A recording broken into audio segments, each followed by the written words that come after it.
Hello everyone, and welcome back to another episode of the Astral Tourist. Today we'll be venturing into the heart of the Orion Nebula. This is a blast from the past, April 23rd, 2021. Let's fly. After I had autonomously astral projected earlier in the evening, I had the blackout phase for a while. Then I became lucid while traveling through space at what seemed like light speed, or perhaps beyond. As I navigated through the stars, an internal mapping system appeared before me as an overlay, with flashing blue lights and lines guiding my path. The lights led me straight toward a trapezoid-shaped galaxy. I followed them on in. Now, let's remember, before I get into the rest of this, that our minds interpret everything, and, language, visuals, and all of that. So let's continue. When I slowed down, I activated 360-degree vision to get a better view of my surroundings. Below me, I could see 4 massive blue planets larger than Earth, but not quite as large as Jupiter. Still, they were much larger. All of them were much larger than our little Earth here. They had a similar appearance as far as the blue colors to our own planet. What struck me immediately was that I couldn't find the star they might be orbiting. I was panning around and I didn't see the sun, but there was light. There was so much light everywhere. A very bright area. Curious, I wondered which planet would be more likely to harbor intelligent life. Just as I pondered this, a voice broke through my thoughts.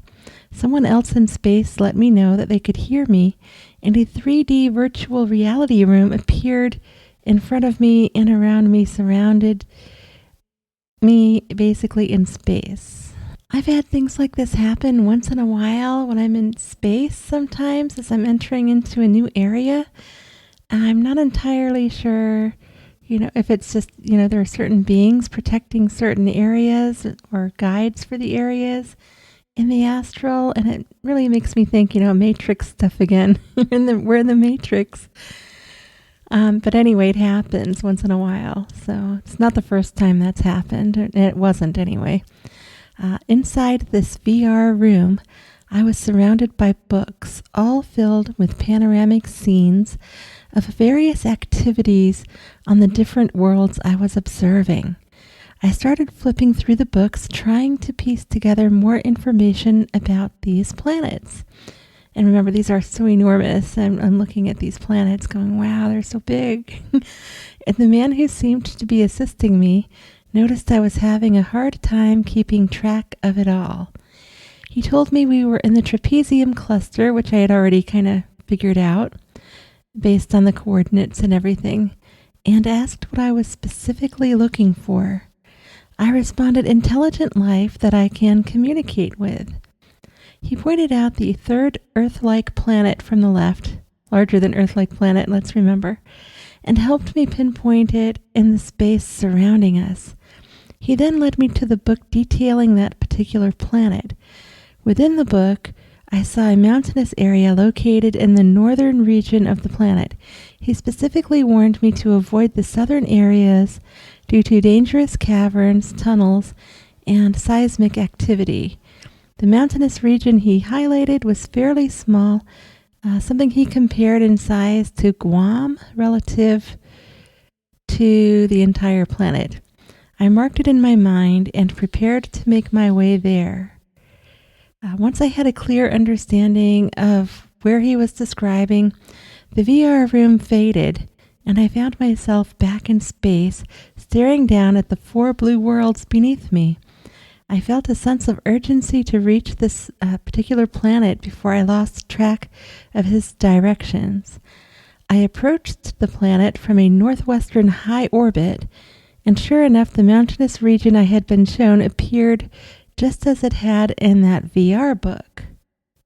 As I descended slowly, I began to use telepathic senses to reach out for any signs of life.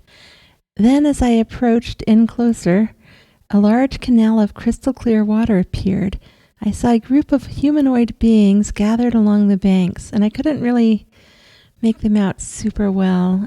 They looked like skinnier than most humans, but they were still had humanoid forms and features with arms and legs and such. As I hovered above the crowd, I overheard someone talking about me. Really thinking about me is what that would have been, and they seemed surprised. And then someone else explained that I was a visitor and instructed the others to leave me alone. So that was disappointing. I had hoped to make contact, but I wasn't about to give up just yet. I noticed a building behind the crowd, so I floated inside it.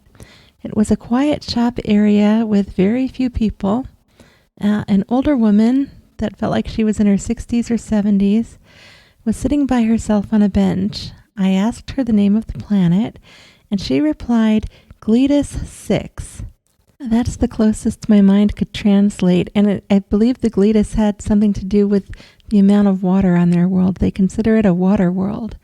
I mentioned how I had seen 4 blue planets, and she informed me that there were more planets in the system, though not all of them were blue. So not all water worlds. I tried to strike up a conversation about Earth and how it was significantly smaller in size.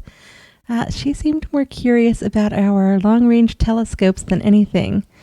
But not being an expert myself, I could only tell her that we had some, though their range was limited. As our conversation ended, she directed me to a nearby tech shop. I went in, hoping to find some kind of useful device. Inside, the man behind the counter told me telepathically that he specialized in communications equipment. So that's a positive, I was thinking.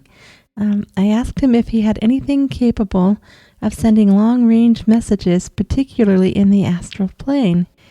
He replied that he didn't, but he did have a device for receiving astral messages.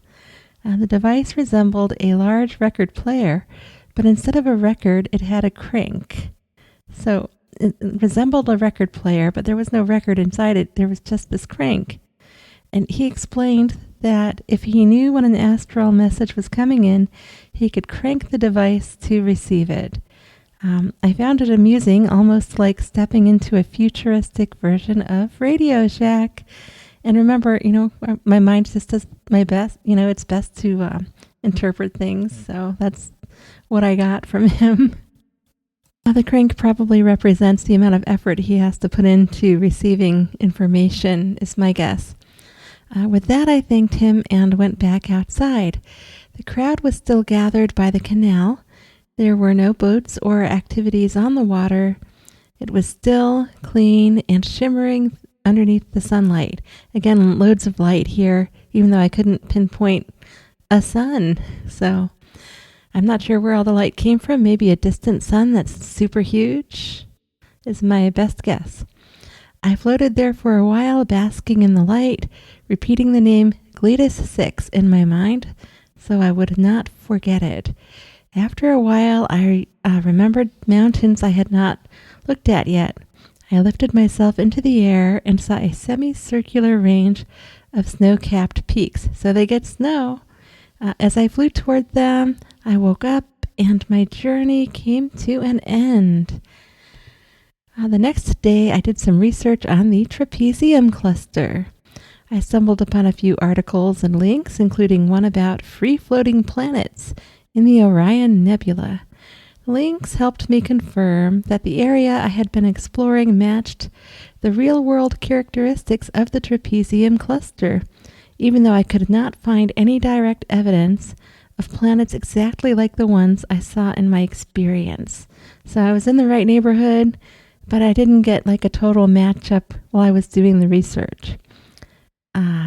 So that wraps up today's astral journey to the heart of the Orion Nebula. The trapezium cluster is right there in the center.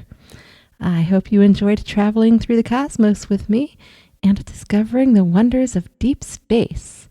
If you liked this, please hit like and subscribe and share it with others. Thank you so much for tuning in, everybody, and welcome to all my new subscribers, and welcome back to everyone that's been sticking in there with me. Thank you so much.